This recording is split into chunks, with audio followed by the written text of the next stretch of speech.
day after a win, even a win against the Chicago Bears, even a win in the preseason, even a win where the starters really didn't play, Anthony Richardson among them, which pissed off a lot of fans. You know what? Shane Steichen's in a pretty good mood.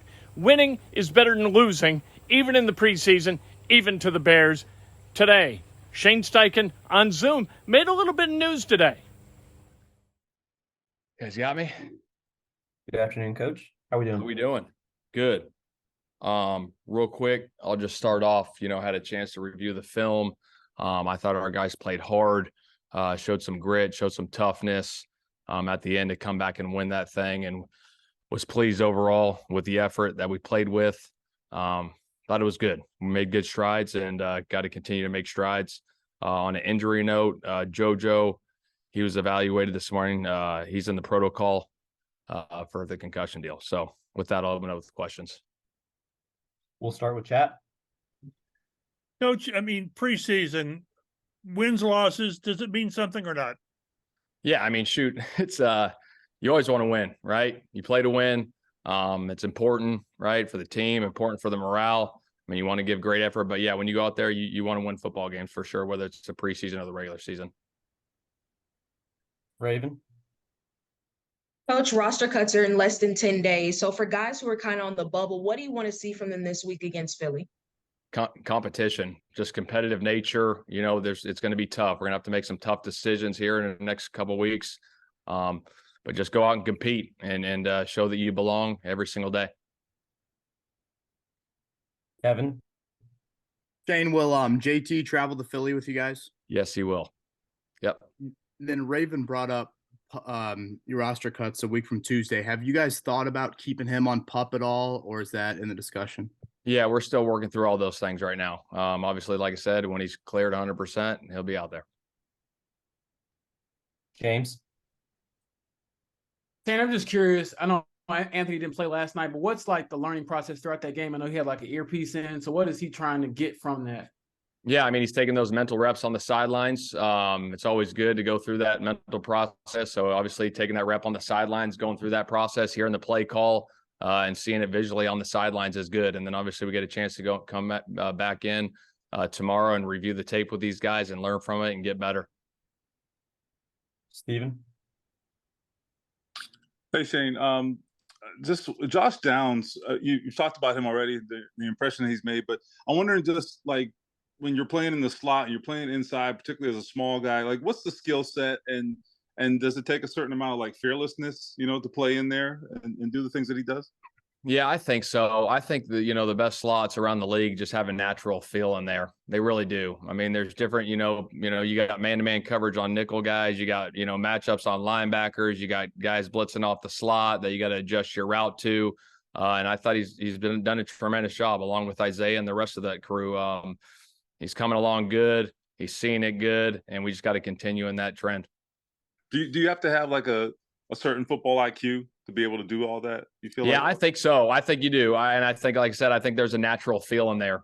Some of those guys just have a natural feel. I think the best ones in the league all have natural feel and they see it. Obviously, you got to coach, but a lot of those guys have a natural feel for it inside, and he has that. Andrew.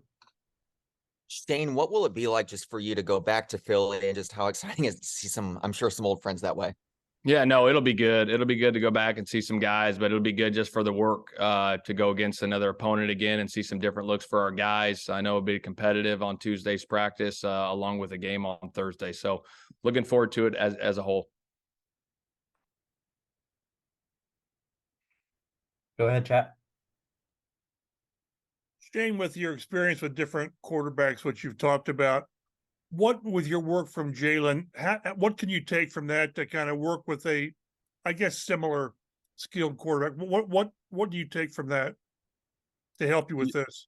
I think the first and foremost with Jalen, talking about Jalen, is the work ethic that he had was second to none. The way he went about his business, I think that's a message to all players, especially young quarterbacks. You want to be successful in this league. You can have all the talent in the world, but you got to work at it. And that's what he did. He's a talented player. He works at it. And I think that for all quarterbacks, different types of quarterbacks, it doesn't matter. I think that's the one common denominator, is that they love ball, they work at it, and they want to continue to improve and get better. You've kind of made it clear as you've talked to us, that's what Anthony's got. Yeah, he's been doing a tremendous job so far, and we got to keep that going through the season. It's a long, it's a gauntlet season, 17 weeks, new opponent every week, new game plan every week, and we got to be ready to roll. Owen? Shane, I know at the start of camp, Chris mentioned tight end and corner as two really competitive spots he was looking forward to see play out.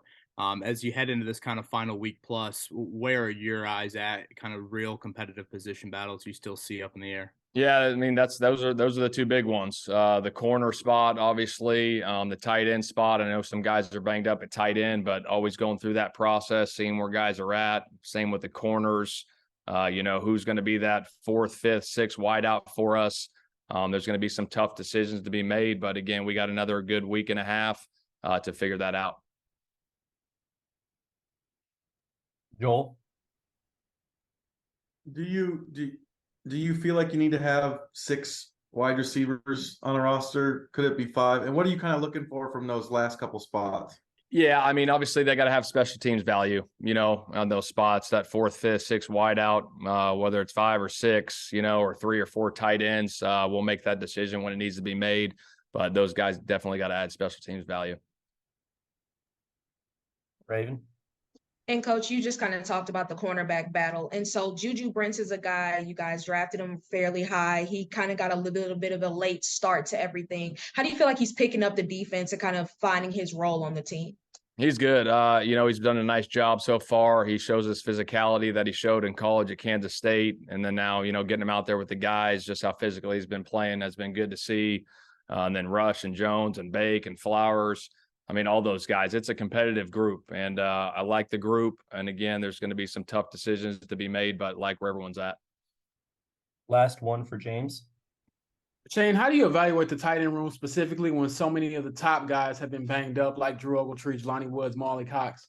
Yeah, I mean, it's definitely tough, but it allows those guys that aren't hurt, that are playing out there, to give them an opportunity to go compete and get those reps and see where they're at. I mean, sometimes in this game, it's hard when guys are injured. Some guys step up, and that's how it goes. And but as a whole, the guys that have been here, that are playing right now, like where they're at, and obviously we got to get the guys that are hurt healthy.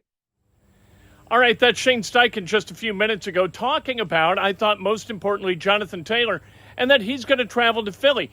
They haven't decided, like, PUP designation and that kind of thing at this point, but it's good that he's going to travel. It's good that he's back with the team. It's good to have Jonathan Taylor around. During the pregame last night, you saw on the video board, there's a lot of Jonathan Taylor activity. There's going to be a lot of editing. If Jonathan Taylor somehow is not with the team, somebody's going to have to do a hell of a lot of work to remove his presence from Lucas Oil Stadium and the game day hullabaloo. You know what I mean? Nobody wants to do that. Plus, you're going to lose an incredibly important, most importantly, you're going to lose an important weapon within that offense. With Jonathan Taylor, this offense can get up on wheels. Without him, that's a different issue. We'll see if they can get him back.